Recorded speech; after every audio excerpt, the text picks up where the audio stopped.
Podle Forbesu nejmocnější žena světa roku 2023. Belgičanka, která se angažovala v německé politice, posledních 5 let byla předsedkyní Evropské komise a nyní se uchází o další volební období. Ursula von der Leyen. Hello and welcome to Prague. Thank you very much and thank you for having me. Why do we have European Union and European Commission? Well, the Commission has a very specific role. We are the guardian of the treaty, and in the treaty are enshrined the values and the rights of all European citizens. So we have to take care, for example, of freedom of expression, or for equality, or the rule of law. And of course, then the Commission is the one who has the right to propose laws that then will be negotiated in Parliament and in the European Council, where the member states are. Mm-hmm. And finally, we manage the budget, lots of money. Oh, so what's the role of the President of European Commission? Is it the budget or? No, let's describe it perhaps a little bit like with an orchestra. I have to make sure that, first of all, the orchestra moves on with the topics, but also that it plays harmonious. So 450 million people, 27 member states, it all has to work together.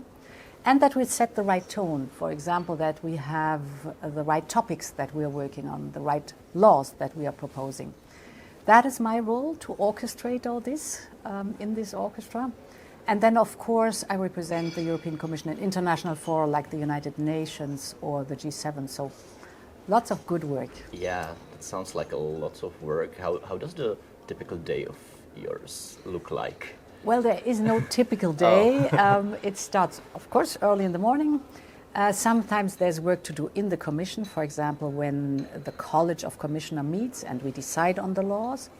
But I'm a lot in the different member states, like here today in Czechia, for example, being here to celebrate with you the 20th anniversary of your accession to the European Union. So lots of traveling.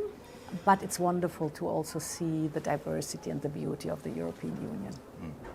You have been the President of the European Commission for last 5 years. Now you are running for a second term. How does a person become a President of the European Commission? How does it work? Well, last time, 5 years ago, the heads of state and government of the 27 member states proposed me as President of the Commission, and then the Parliament has to agree to vote on that one. And of course, I had to present priorities. We are working on, for example, we said we're going to work on the digital topic. And indeed, we've delivered. We have presented and agreed the Digital Services Act and the Digital Markets Act, which is basically the big platforms have to play by the rules. Yes. And what is illegal offline is also illegal online. Then I said that I'm going to work on equality. And there we made a lot of progress. For example, we unlocked the directive that said there should be more women on boards. We combat violence against women.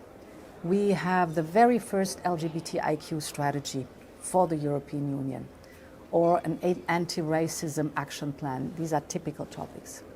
And of course, big topic, the European Green Deal. Climate change is a reality. And I'm convinced that young people would never forgive us if we would not live up to this challenge. And therefore, we have been working hard on decarbonizing our economy while creating good jobs. So lots of work. You named a lot of topics. What do you think is your biggest accomplishment? I mentioned a few topics of many, so I think the biggest accomplishment is keep the unity and move the European Union forward. This is my main point. This led us through the pandemic. This helped us in the energy crisis. This helps us now to be steadfast against the Russian war of aggression. Unity. All right. When speaking about young generation and also the upcoming elections to the Parliament, which is another important institution in the European Union, what will be the most important topics for the young generation in these elections and in the next 5 years? I think, first of all, these are topics that are very dear to young people. Like, it starts with housing possibilities, but also to learn, to have an education, to study Erasmus, study and work in every member state you choose, you want to.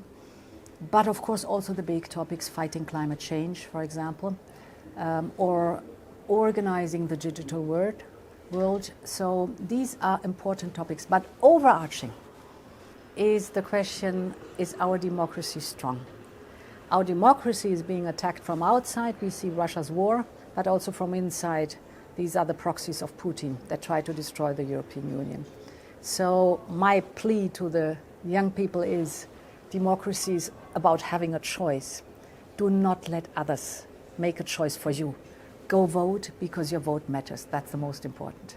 Are you afraid that the young generation doesn't believe in democracy anymore? No, the opposite is the case. I know that the strongest supporters of democracy and of the European Union are the young people. It's wonderful. And therefore we need them. Get out the vote. Go and vote. Please raise your voice because you are the ones who support the European Union the strongest. We are getting to the end of the interview. I'm just thinking, just a random question, to be honest, that just came into my mind. Do you like pizza? Pizza, yes. And what do you think about pineapple at pizza? It's There's good. a big fight Yes. between the young people. Oh, yeah? Yeah, they are fighting it. It's good or bad. Maybe also a big theme for another 5 years. Okay, I take it along and in 5 years we meet again. All What right. about that? And then we discuss the result. I can't wait for the result. Thank you very much. Thank you. All right. What's wrong with pineapples on pizzas? But thanks God we do not have to regulate this. Oh, maybe you should. Who knows?